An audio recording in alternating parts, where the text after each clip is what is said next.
I always think that there's two types of players, players who love to win and players who hate to lose. Which one are you? I'm neither.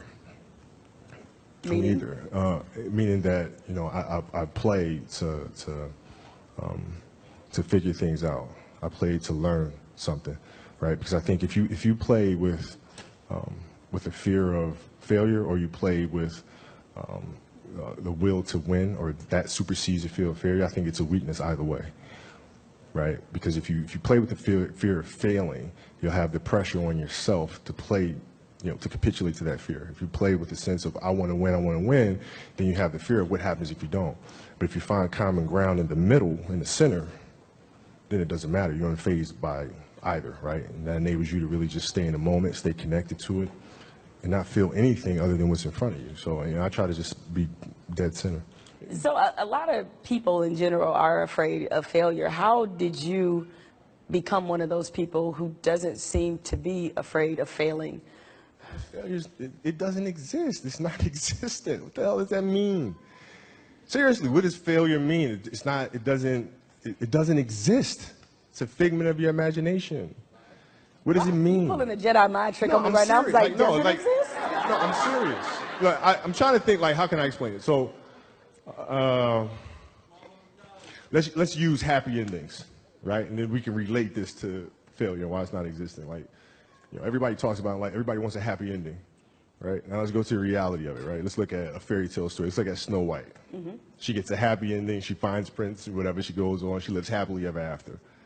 Well, I call bullshit on that, because 2 months later, the fact is they had an argument, and he's sleeping on the couch. Right? So the point is, the story continues.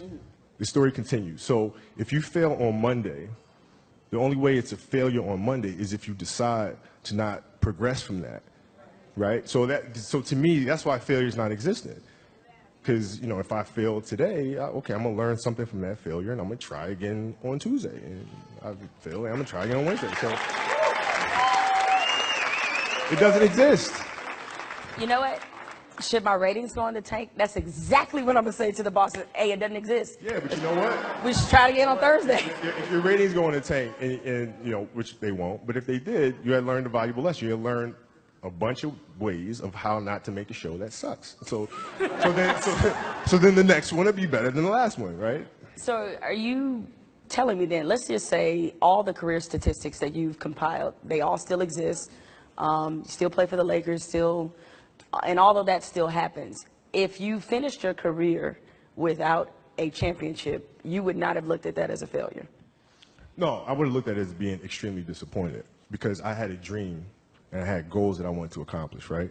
And if I don't accomplish those goals, I have to ask myself why, right? So from my position, the reason why I would not have accomplished those things is poor leadership, failure to communicate properly with my teammates to put them in positions to be successful, lack of preparation.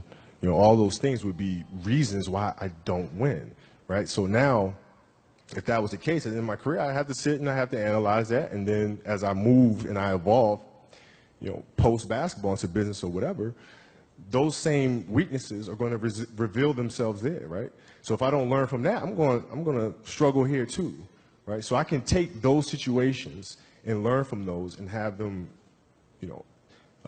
make me a better person later in life. But if I don't take that stuff and apply that someplace else, then that's failing, which to me is the worst possible thing you could ever have, is to stop and to not learn.